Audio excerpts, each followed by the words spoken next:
Magandang buhay! Ngayon, pag-uusapan natin kung sulit pa bang bilhin si San Pedro Triton ngayong 2023. Maglalakbay ako patungo sa kawalan upang amunin tong pangarap sa buhay at susuungin ko itong kadiliman. Makita ko lang ang liwanag ng katarungan. Natin pag-usapan kung sulit pa bang bilhin si San Pedro Triton ngayong 2023. I-quick buy check muna natin siya. Actually, si San Pedro Triton, yung frame niya, hindi talaga siya nabago. Itong top tube niya, effective top tube ay 55. So, medyo mahaba-haba yan. Given na siguro kasi yung size ng binabuy check natin ay 53. So, 53 yung kanyang C-tube, yung kanyang top tube ay 55. So, kung medyo malaki kayo, swak na swak sa inyo yan. Mga nasa 5'9", 5'10", mga ganong height. Pero may mga sizes naman to na mas maliit. Nasa 44, 46, mga ganon. Mga pang 5, pang 5'2", 5'3", pang 5 flat, 5'5", mga ganon. So yung frame nito, ang nagustuhan ko, yung mga decals niya. Kaya siguro naging mabenta si San Pedro Triton yung mga panahon ng pandemic o bago mag-pandemic. Yung decals niya at yung dormitory niya, ang ganda. Ayan, meron ganyan dito, kabilaan yan. Dito, ganun din, C-tube. Ayan, maganda and makinis na rin pala siya. Ayan, makinis siya dito. Yung head tube nito ay straight yan, 42 and 44. So yung top tube, ito lang yung kanyang decals. May Triton dito. Kung simplicity and may angas ng konti, San Pedro Triton, wala na akong maano dito. Napakaganda ng decals niya, geometry, yung down tube niya. Ayan, para siyang Illuminati na pa-triangle. Ayan, dito, tapos may pa-ganun dito. Cable routing, okay na rin. Left and right. Yung FD and RD, yung brake caliper cable, dumaan sa taas. Yung seat post nito, 27.2. Yung ating lagayan na ulam o ng beer, meron dito sa down tube and seat tube. FD naman ay naka-clamp type pa. Pero usong-uso na ngayon yung mga naka-brace on, hindi na niayapos dito. Pero ito pa, medyo may pagka old school pa yung ginamit sa kanya. Hindi siya nagpalit kasi nga naka-sensor reflex pa rin to.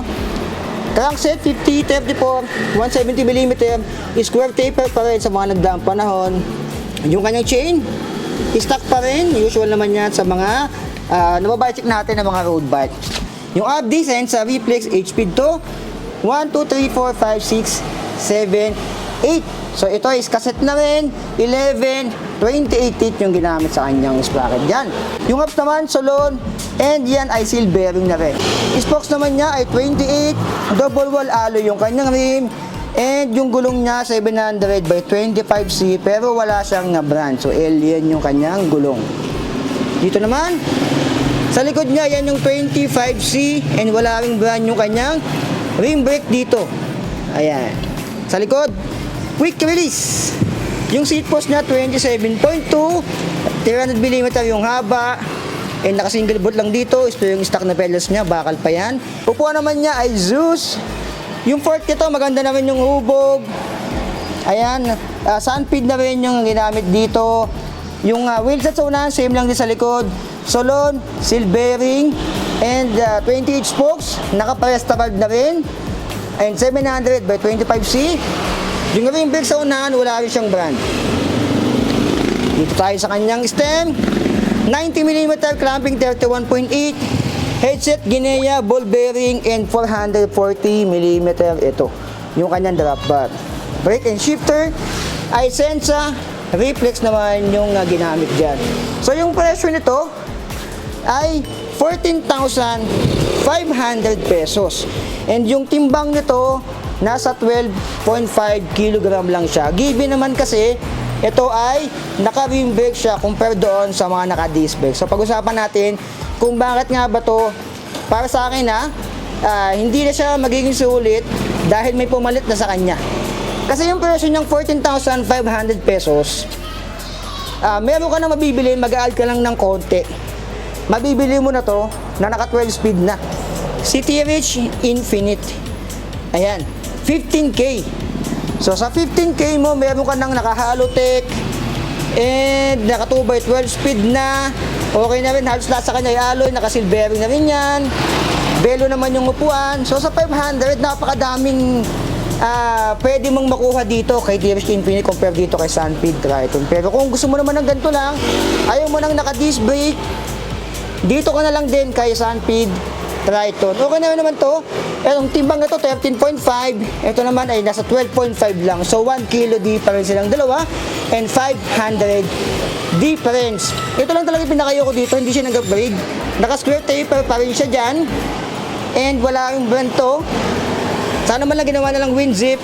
Ito, okay din sana kaso ginawa nila dapat na WinZip. Yun yung in-upgrade nila. Pero nagdaan yung mga panahon, mga taon. Wala silang halos in-upgrade dito. Natalo sila ni Tirish Infinite. Ito may pagka-aero. Parehas yung top tube, 55 din.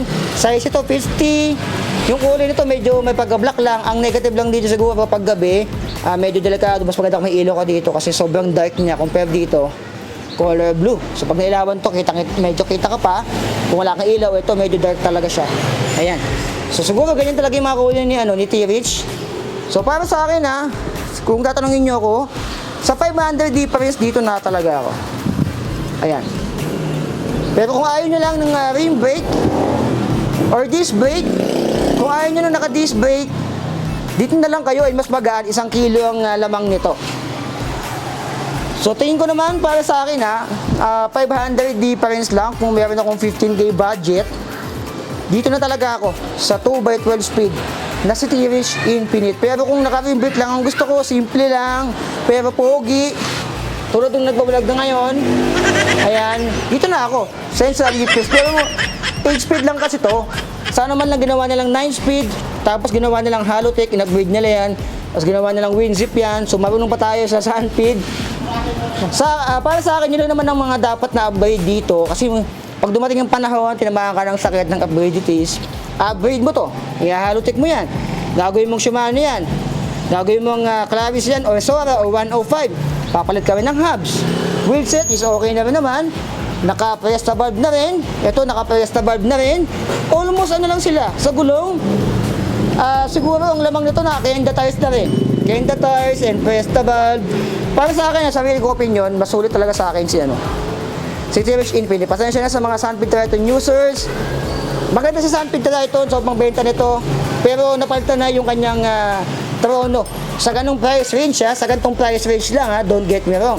Sa ganitong price range na 14.5 versus 15k sa 500 difference, dito talaga ako kay Tirish Infinite 2x12 speed. Medyo duda lang ako dito sa Empire Pro na to. Kung maganda yung shifting, so comment down below kung maganda nga bang shifting ng Sensa Empire Pro. So kung kayo pipiliin mga alien, pareho ba tayo ng opinion sa 500 difference ba? Pipiliin nyo pa rin ba to? O dito na lang kayo sa 2x12 speed. 2x12 speed, 15k versus 14.5 na naka 2 o 14.5 na naka 2 by 8 speed.